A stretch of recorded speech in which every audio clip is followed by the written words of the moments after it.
اللہ تعالی وبرکاتہ۔ میرے تمام سننے والے دوست احباب جو حج پر خصوصی طور پر جا رہے ہیں یا عمرے کی ادائیگی کے لیے جا رہے ہیں، وہ ایک دعا نبی کریم صلی اللہ علیہ وسلم کی ضرور یاد کر لیں، جو آپ صلی اللہ علیہ وسلم دونوں رکنوں کے درمیان یعنی رکن یمانی اور حجر اسود کے درمیان میں یہ دعا پڑھتے تھے۔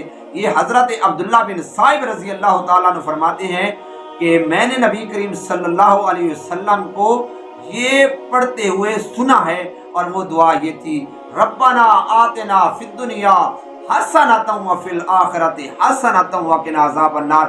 کتنی آسان دعا ہے اور اس کے فوائد بہت زیادہ ہیں جو بیان کرنے سے بھی میں قاصر ہوں۔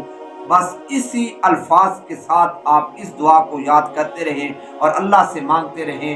اللہ سے دعا ہے اللہ رب العزت ہم سب کو اس پر عمل کرنے کی توفیق عطا فرمائے۔